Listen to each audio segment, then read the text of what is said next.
वो जलकर भस्म हो गए जिन्हें अभिमान था, और वो आग से भी बच गए जिन पर प्रभु मेहरबान था।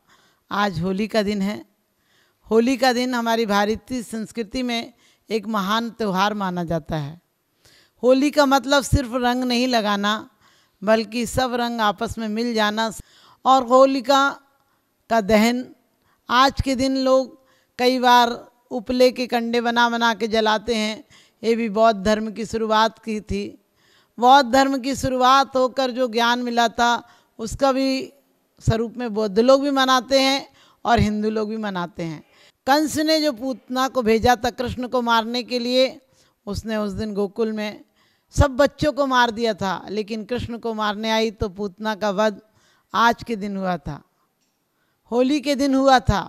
इसलिए लोगों ने उत्सव मनाया था कि आज एक दुष्ट पर विजय प्राप्त की गई, आज एक कुनीतियों पर, अत्याचारियों पर, अनर्थ का साथ देने वालों पर आज विजय प्राप्त हुई। और ये घटना कई प्रकार से मनाई जाती है, क्योंकि आज होली के दिन लोगों के अंदर होली का दहन बोलते हैं। होली का दहन हमें एक नारी जली उसका उत्सव नहीं मनाना है, लेकिन एक अबोध बालक पर अत्याचार, कूटनीति पर सत्य नीति का विजय प्राप्त हुई, सत्य नीति को जीत प्राप्त हुई, उसका प्रतीक है। हिरण्यकश्यप ने ब्रह्मा जी की भक्ति करके, बहुत आराधना करके शक्ति पाली थी और वरदान प्राप्त किया था।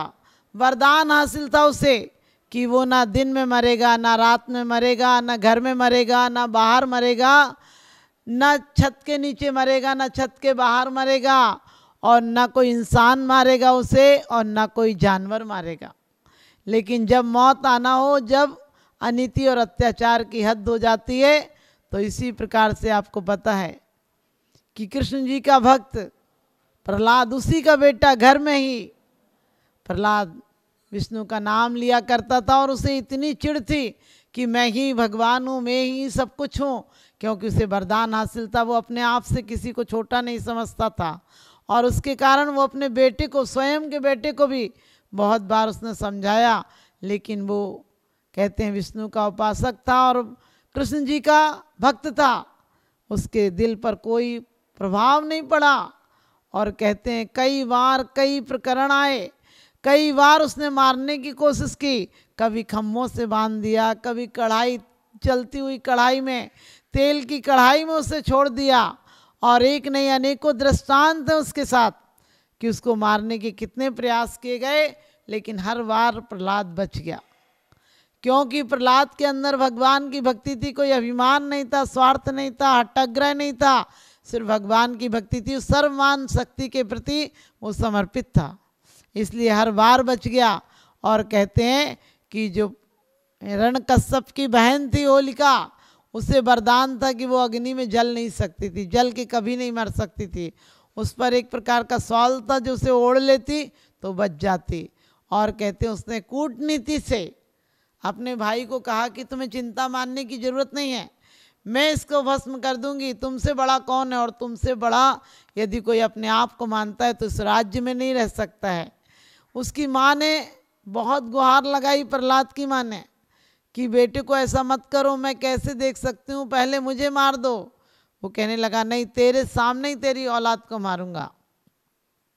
और तेरी औलाद क्या, खुद की भी औलाद थी, लेकिन अभिमान जब सिर चढ़ता है तो बाप बेटों के रिश्तों को तोड़ देता है, भाई बहन के रिश्तों को तोड़ देता है, पति पत्नी के रिश्तों को तोड़ देता है।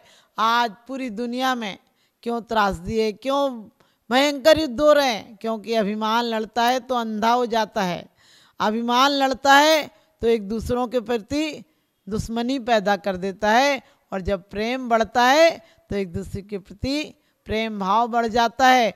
और कहते हैं कि होलिका ने कपट करके उसको कहा कि कोई बात नहीं, मैं परीक्षा दूंगी और तू मेरी गोद में बैठ जा। और एक चिता तैयार कराई गई, और जैसे ही वो लेकर बैठी प्रहलाद को, प्रहलाद तो अपने भगवान भक्ति में डूबा हुआ था, विष्णु की भक्ति में डूबा हुआ था, और चारों तरफ से चिता में आग लगा दी गई। और होलिका हंस रही थी कि मैं तो बच जाऊंगी और आज ये जल जाएगा, लेकिन कहते हैं भगवान के घर में देर है अंधेर नहीं है। पापों को एक बार हारना ही पड़ता है। पाप भले सातवें आसमान पर जाकर पहुंच जाए, लेकिन एक दिन उसका फल रसातल में ही गिरता है। और ऐसा ही उसके साथ हुआ।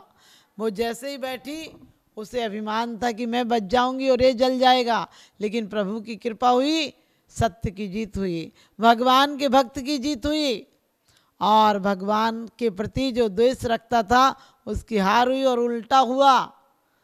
जैसा सोचा था होलिका ने वैसा नहीं हुआ।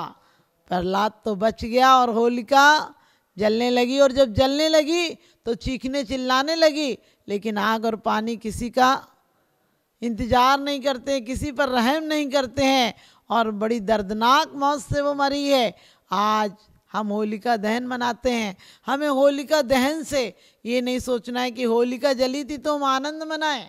एक स्त्री जली, उसका आनंद नहीं मनाना है। हमें हिंसा की अनुमोदना नहीं करना है।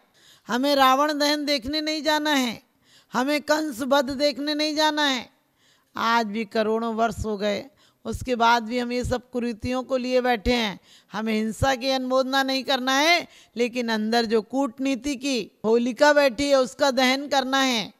आज ये बसंत उत्सव भी आता है। इस टाइम बसंत का पतझड़ भी है और बसंत भी आने वाला है। हमारे जीवन में हमें शिक्षा देता है वसंत कि तुम यदि संत के साथ रहोगे, अरिहंत के साथ रहोगे, तो तुम्हारे जीवन में भी बसंत आएगा। और यदि तुम पाप, अत्याचार, अनाचार और विरोध, क्रोध के साथ रहोगे, तो तुम्हारे जीवन में पतझड़ आएगा। पतझड़ और बसंत में अंतर नहीं होता है। जैसे ही पतझड़ होती है वैसे ही बसंत आ जाता है। नए कौपल आ जाते हैं। क्यों आ जाते हैं? क्योंकि हर कुनीतियों के ऊपर कोई ना कोई शासन करने आ जाता है, कोई ना कोई दिशा बोध करने आ जाता है। चैत मास की शुरुआत भी हो जाती है। चैत मास हमारे हिंदू पुराण के अनुसार माने साल की शुरुआत है, और ये बहुत शुभ दिन है। इसके दिन और बहुत बहुत शुभ काम हुए थे, और लोग रंग लगाते हैं। रंग ये रंग नहीं लगाना है, और पुष्पों के रंग बनाए जाते थे जो कि हमारे शरीर और स्वास्थ्य के लिए लाभदायक थे। हमारे यहाँ केतकी आदि के रंग और चंपा चमेली आदि के फूलों के रंग बनाए जाते थे, जो स्वास्थ्य के लिए लाभदायक होते थे, सुगंधित होते थे, और एक दूसरे को प्यार के रंग में रंगने की प्रथा थी। लेकिन कहते हैं कि आज प्रेम के रंग तो हट गए, आज केमिकल के रंग लग गए, और लोग रंग से भागने लगे, क्योंकि वो शरीर के लिए, स्वास्थ्य के लिए हानिकारक होते हैं, हमारे कई बीमारियों को उत्पन्न करते हैं। तो हमें ऐसे रंग नहीं लगाना है, बल्कि इस त्योहार पर जिस प्रकार से बैर विरोध भूलकर हमें एक दूसरे के रंग में रंग जाना है, एक दूसरे को प्रेम के रंग में रंगना है, अप्रमाद के रंग में रंगना है, प्रमाद में नहीं जाना है। क्योंकि प्रमाद में जो वो जाते हैं वो कामना के रंग में रंग जाते हैं, और जो साधना में जाते हैं वो शुभ रंग में रंग जाते हैं। तो हमें प्रभु की भक्ति में रंगना है। हमें जीवन में ये नहीं सोचना है कि हमें किसी के प्रति विरोध में, किसी के अंदर ऊपर कीचड़ डाल दें, गंदी डाल दें, नालियों का पानी डाल दें। इस प्रकार से होलिका के रंगों में नहीं रंगना है। हमेशा आपके होंठों पर एक मीठी सी मुस्कान रहे, और ज़िंदगी में आप धर्म के साथ रहें, ताकि आपकी भी शान रहे। आप लोगों को पता है कितनी भी योजनाएं बना लो किसी को गिराने की, लेकिन सत्य जीतता है, भक्त जीतता है। और हमें जिस प्रकार से उसने ब्रह्मा जी की भक्ति करके वरदान तो पा लिया था, लेकिन वरदान का दुरुपयोग किया था, और उसके कारण वो जब मारा गया हिरण्यकश्यप, तो आप सबको पता होगा कि ऐसा रूप रखा विष्णु ने कि ना तो आधे मनुष्य थे, आधे सिंह का रूप था, ना वो इंसान थे, ना वो कहते हैं कि जानवर थे, ना घर के बाहर थे, ना घर के भीतर थे, और ना दिन थी ना रात थी। यानी संध्या का भक्त था, ना दिन थी ना रात थी, और ना सूरज था ना चांद था, दोनों वेला मिल रही थी। इसलिए आप भी लाख कोशिश कर लेना, लेकिन आपको जब मौत आएगी तो इसी प्रकार से ना जाने किस रूप में ले जाएगी। मौत आने के पहले हम कामनाओं को, वासनाओं को, कुरीतियों को पूरा समाप्त कर दें, तो हमारी होली मनाना सार्थक होगी। और होली मनाना है तो अपनी होलिका के दिन लकड़ियां मत जलाओ, वरना आज हमारे पर्यावरण में वैसे भी लकड़ियों की कितनी ज़रूरत है, हमारे वन की कितनी ज़रूरत है, हमारे फर्नीचर आदि के लिए भी कितनी लकड़ियां काटी जाती हैं। हम प्रदूषण से बचना चाहते हैं, लेकिन प्रदूषण हम स्वयं कुछ कुरीतियों से करते हैं, कुछ लोक कुरीतियों से हम आज के दिन कितनी कितनी लकड़ियां जला देते हैं, और उसके कारण हमारे कितने वृक्ष कट जाते हैं और लोग उदरंगी देते हैं, बदतमीज करते हैं। भांग और शराब पीकर लोग नशे में, लोगों का निकलना मुश्किल हो जाता है और आनंद मनाते हैं। हमें आनंद मनाना तो प्रभु भक्ति में झूमें, क्योंकि कहते हैं लोग पीते हैं पी पी कर गिरते, हम तो पीते हैं गिरते नहीं हैं, क्योंकि हम तो पीते हैं भक्ति का प्याला जो अंगूरों की मदिरा नहीं है। एक नहीं अनेकों दृष्टांत जैन शासन में भी आता है कि जब जब चाहे वो सौमा की सास हो, चाहे वो चंदनवाला के साथ मूला सेठानी का अत्याचार हो, और चाहे अहंकार में आकर मैना सती ने, सती तो कहा था लेकिन उसके पिता ने कोड़ी को ब्याह दिया। एक बार हमें दुखी लगता है कि आदमी धर्म करने वाला, सत्य कहने वाला, निर्मल परिणाम रखने वाला दुखी होता है, लेकिन अंत में उसकी जीत प्राप्त होती है। और इसी प्रकार से हर चीज़ में आप देखिए, अंजना के साथ है, अंजना के साथ एक दिन सत्य की जीत हुई।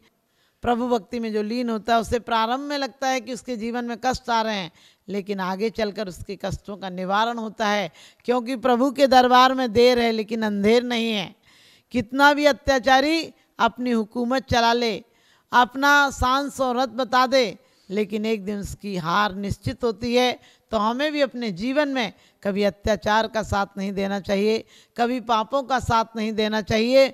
और इस होलिका के दिन तो खास कर हमें अपने विकारों की होली जलाना है। परमात्मा की होली है, सब लोग इसमें एक रंग हो जाइए। जो जाति पाति के भेद हैं, जो पक्षपात के भेद हैं, जो देश विदेश के भेद हैं, जो हमारी धारणाएं हैं, उसको तोड़कर हम एक हो जाएंगे। और सब लोग जब एकता का परिचय देंगे तो हमारी सच्ची होली होगी। जिस प्रकार से होली में सुबह रंग लगा लेते हैं, लेकिन शाम के टाइम कपड़े बदल कर, नए कपड़े पहनकर एक दूसरे के घर चरण ढोक देने जाते हैं, चरण स्पर्श करने जाते हैं और बड़ों का आशीर्वाद प्राप्त करते हैं। इसी प्रकार से हम लौकिक में तो श्रावक जनों का, अपने बड़े बुजुर्गों का आशीर्वाद प्राप्त करते हैं, लेकिन हमें अपने अंदर परमात्मा की शक्ति को देखना है।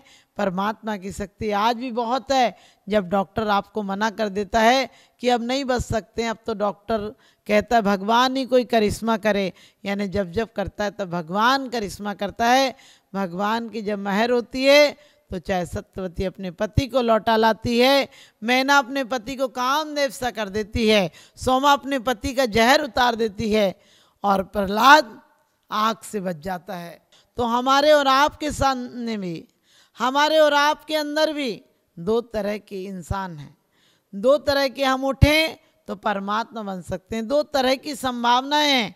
हम उठें तो परमात्मा बन सकते हैं और गिरे तो पापात्मा बन सकते हैं, गिरे तो नारकी बन सकते हैं, और ऊपर जाएं तो सिद्ध शिला तक जा सकते हैं। हमें हमेशा अपनी शक्तियों का सदुपयोग करना है।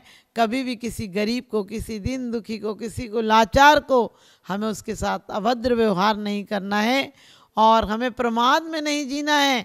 हम कभी भी प्रमाद में जीते का मतलब गलत गलत धारणाओं को लेते हैं।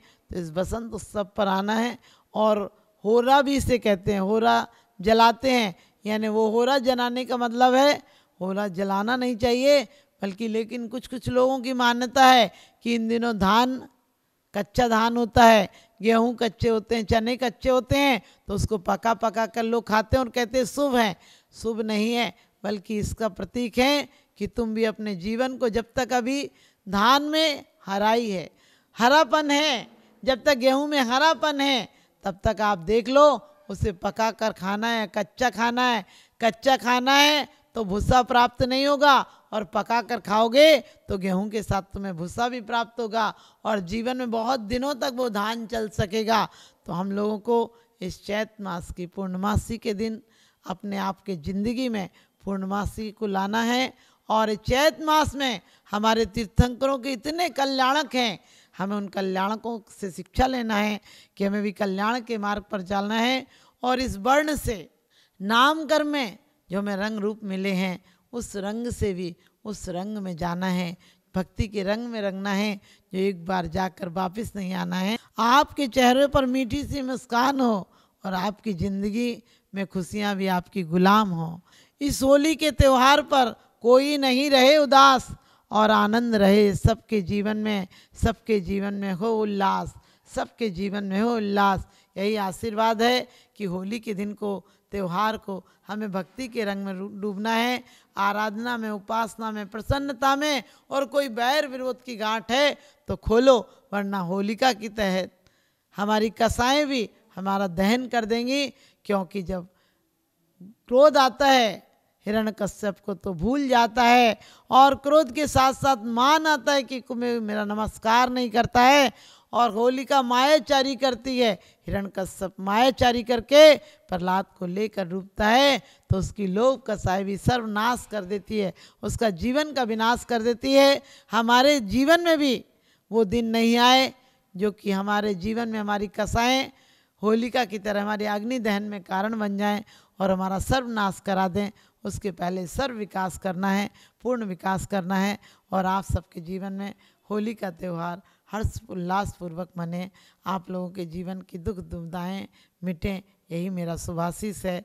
आप लोगों के जीवन में बहुत रंगीन हो, बहुत खुशहाली हो, लेकिन अपने कदम ध्यान रखना, धर्म से स्खलित ना हो जाएं, धर्म से विचलित ना हो जाएं। धर्म के साथ रहोगे तो आपका जीवन सुख समृद्धि रहेगा। यही आप सबको बहुत बहुत आशीर्वाद।